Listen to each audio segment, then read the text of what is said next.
রেসপন্সিবিলিটিটা completely BLO কে তার ওখানে I card যাদের ইস্যু করেছে পলিটিক্যাল পার্টি, যেখানে পলিটিক্যাল পার্টি নাম জমা দেয়নি সেখানে BLA-2 ম্যান্ডেটারি নয়। ধরুন আমরা 48,000 নাম জমা দিয়েছি, 50,000-এর কাছাকাছি হবে আজকের ডাটা দিলে। তা আমাদেরকে আপনি আই কার্ড দিয়েছেন 42,000-এর বেশি।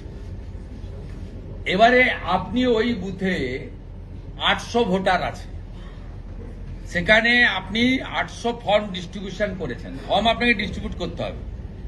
600 ফর্ম ফিরে এসেছে, বাকি 200 ফর্মের জন্য 4টে কালামে BLO-কেই ফিল আপ করতে হবে। BLA-2 সই করে, BLA-2 স্পটে থাকলো কিনা বড় কথা না, যদি আই কার্ড দিয়ে থাকেন বিজেপির লোককে বা অন্য পলিটিক্যাল পার্টির লোককে আদার দ্যান টিএমসিরও সই লাগবে, সেটা আপনাদের ব্যাপার, কিন্তু আপনাকে সেখানে সই করে দিতে হবে যে 200 যে ফর্ম ফেরেনি তার জন্য 52টা মৃত, 46টা ডবল ট্রিপল এন্ট্রি,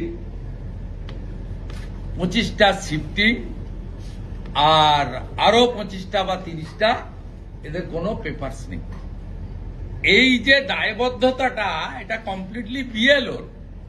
এবং আমরা যে 50,000 BLA-2 দিয়েছি, যার 42,000 আই কার্ড দিয়েছে, তাদের বুথে যদি বিজেপির BLA-2-র সই না করিয়ে আপনি মৃতকে জীবিত বলে জমা দেন, তারপরে কিন্তু বিহারের মতো আপনাকেও আইনি পথে ভুগতে হবে। পুলিশ না করলে আমরা ন্যাশনাল পার্টি, অ্যাফিলিয়েটেড পার্টি, পুলিশকে কি করে করিয়ে নিতে হয় আইনি পথে সেটা পশ্চিমবঙ্গ বিজেপি জানে।